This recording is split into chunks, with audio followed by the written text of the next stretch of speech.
La revue de presse Foot Mercato avec Unibet, avec le code FMUNI, 10 € de freebet offert à la validation du compte Unibet.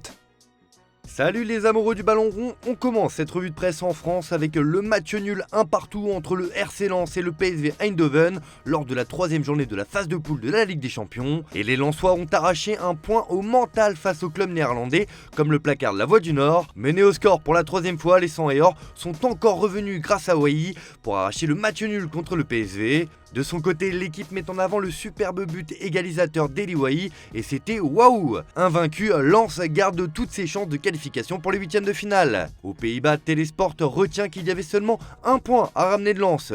Cela profite au club artésien, sachant qu'Arsenal s'est imposé 2-1 contre le CVSC. Le Daily Mirror estime que Jésus offre aux Gunners une soirée mémorable. Du côté de l'Estadio Deportivo, ce sont les regrets qui dominent ce matin, car le club andalou est passé à côté d'un gros coup. Le suspense sera là jusqu'au bout dans ce groupe. Direction l'Angleterre où deux joueurs qui sont souvent la cible des critiques ces dernières semaines ont totalement renversé la tendance hier soir. Manchester United a galéré pour s'imposer 1-0 contre Copenhague et peut remercier André Onana, sauveur d'un penalty en fin de match, et Harry Maguire, unique buteur du match. The Daily Telegraph parle de double rachat. Maguire et Onana répondent aux critiques lors d'une soirée riche en émotions. Car cette rencontre était aussi l'occasion de rendre hommage à Sir Bobby Charlton, légende absolue des Red Devils et de l'Angleterre, décédé le week-end dernier. Pour le Daily Mail, Bobby Charlton a été ébloui par la performance des deux joueurs et c'était la meilleure façon de lui rendre hommage. Enfin, le Daily Star estime que c'était l'occasion de ne pas oublier un chevalier. En Espagne, il ne s'arrête plus, il impressionne à chacune de ses sorties. C'est évidemment Jude Bellingham qui a encore marqué lors de la victoire du Real Madrid contre Braga hier soir 2-1. Pour Marca, Bellingham a fait peur, encore un beau but de Jude, mais remplacé par précaution à la 89e minute. Le milieu de terrain finit cramé, mais Ancelotti est rassurant en vue du Classico, il n'est pas en danger. Madrid a mis un pied en 8e de finale grâce à l'Anglais et à Rodrigo. As met plutôt en avant le trio pour les 8e de finale, 2 passes décisives de Vinicius, un but de Rodrigo et un autre de Bellingham ont assuré le passage de Madrid. Chez les autres clubs espagnols, la Real Sociedad s'est imposée 1-0 sur la pelouse de Benfica. Pour le Mundo Deportivo édition basque, ce sont des grands d'Europe. Au Portugal, c'est la tristesse infinie de voir cette équipe en pleine galère cette saison. Pour Abola, pas de points, pas de but, rien. Nouveau désastre européen pour Benfica, juge le quotidien sportif. Pour Record, la 3e défaite d'affilée laisse les champions portugais suspendus à un fil. Les saisons se suivent mais ne se ressemblent pas pour Benfica. Les clubs italiens jouaient aussi hier soir. L'Inter s'est imposé à domicile contre le RP Salzbourg 2-1 et Naples est allé chercher la victoire 1-0 sur la pelouse de l'Union de Berlin. Pour le Corriere dello Sport, c'est le style italien. L'Inter et Naples se rapprochent de la qualification pour les 8e de finale.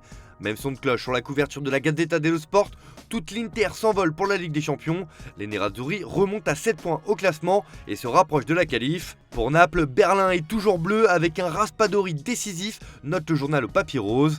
Enfin, le Bayern Munich s'est imposé 3-1 contre Galatasaray. Pour Bild, Kane donne la victoire au Bayern avec un but et une passe décisive. En Turquie, Photomatch met en avant la performance de Mauro Icardi, auteur du seul but stambouliote sur penalty avec une magnifique panenka. On retourne en Espagne où Xavi doit se tirer les cheveux en voyant son effectif à quelques heures d'un match décisif de Ligue des Champions contre le Shakhtar Donetsk. Comme le placard de Sport, c'est la Ligue des Champions de la Masia. Le Barça reçoit le Shakhtar avec l'objectif de se qualifier pour l'Europe avec une équipe pleine de jeunes.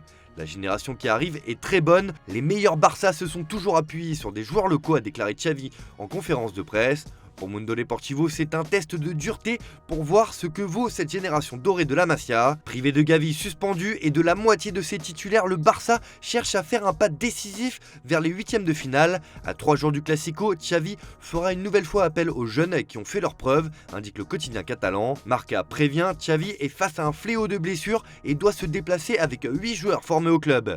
Cette génération, c'est ce qu'il lui reste à faire. On termine ce tour de la presse en France avec le choc de ce soir entre le Paris Saint-Germain et l'AC Milan.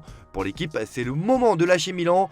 3 semaines après le fiasco de Newcastle, perdu 4-1, le PSG ne peut pas se permettre un nouvel échec face à l'autre favori du groupe, demi-finaliste de la compétition la saison dernière. Pour le Parisien, c'est un choc déjà décisif pour les deux équipes. En Italie, on prévient les rossoneri à l'image du Corriere dello Sport. Il est interdit de faire une erreur avec Mbappé. Les hommes de Pioli sont prévenus, verdict ce soir. Sinon, dans ses pages intérieures, l'équipe nous apprend qu'une bagarre a éclaté hier dans le vestiaire de Montpellier entre Mamadou Sakho Sakho et Michel Derzakarian. Les deux hommes en sont venus aux mains. L'ancien défenseur de Liverpool aurait attrapé par le col son entraîneur avant de le mettre à terre. La raison, plusieurs remarques du coach à son joueur. Selon le quotidien, c'est à la suite d'une faute non signalée par l'entraîneur montpellierin que Mamadou Sakho se serait énervé avant de rentrer au vestiaire et quitter l'entraînement. Cette bagarre aurait eu lieu dans le vestiaire au moment où l'ancien coach du FC Nantes a tenu des propos désobligeants envers son joueur. Les deux hommes ont dû être séparés par d'autres joueurs pour mettre fin à cette scène surréaliste qui a fait sortir de ses gonds Michel Derzakarian, réputé comme très sanguin. Et cette histoire totalement hallucinante devrait aussi coûter très cher à Mamadou Sakho, le défenseur de 33 ans qui n'entrait plus dans les plans de son coach et était poussé vers la sortie cet été pourrait être licencié pour faute grave si la direction montpelliéraine s'emparait de l'affaire, ce qui est clairement la tendance. Affaire à suivre. Voilà, c'est tout pour ce matin. Bonne journée à tous. Merci de votre fidélité. On se retrouve en fin d'après-midi pour le JT Foot Mercato.